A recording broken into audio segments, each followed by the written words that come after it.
Secretary General, if we are to say to the public, what is the aim of your visit here to Bahrain? The aim of my visit is to further strengthen the already good cooperation and relationship between Bahrain and NATO. And in concrete terms, I hope we can soon conclude an individual cooperation program between NATO and Bahrain. A cooperation program would constitute a very good framework for expanding our cooperation, military to military cooperation, information and intelligence sharing, and in particular I would like to see strengthened cooperation within energy security, which of course is of utmost importance for Bahrain. Mr. Secretary General, if I may ask you about your meeting with His Majesty King Mohamed bin Isa Al Khalifa, how would that help with Bahrain NATO cooperation and Gulf NATO cooperation as a whole?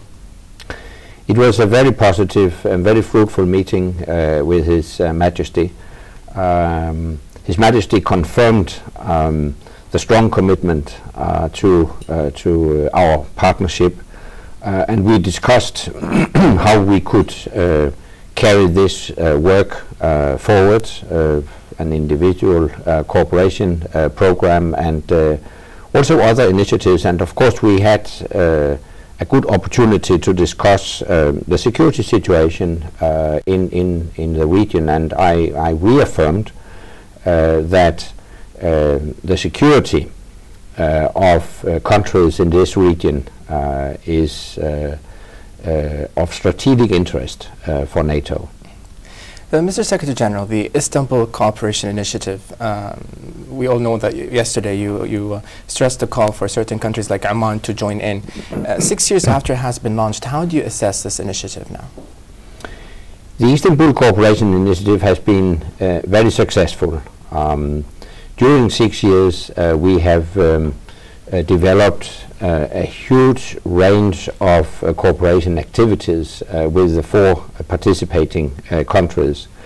We have invited Oman and Saudi Arabia to join the Istanbul Cooperation Initiative, and I think their possible accession to our partnership would bring even more dynamic into our cooperation. So our door is open. We would very much like to welcome them as members.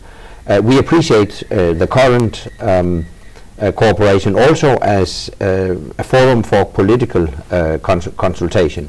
And already next Thursday I have organized a meeting in Brussels between the 28 NATO member states and the 4 participating countries in the Istanbul Cooperation Initiative. Mr. Secretary General, to end with, what is your message to the Arab and Muslim world?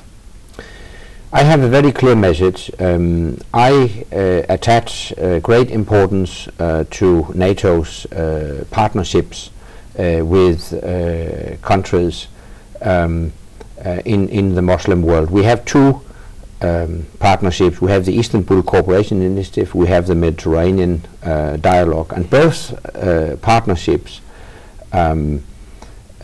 provide us with a very strong framework for cooperation. And I consider these partnerships as essential elements in providing security and stability in our part of the world. So I have set the goal to strengthen and further develop our partnerships with countries in the Muslim world. Thank you very much, Mr. Secretary General, for taking time out of your busy schedule to help us explain to the public the workings of the NATO. And hopefully you'd have all fruitful meetings for the time you spend here. Thank you very much. Thank you. You're welcome.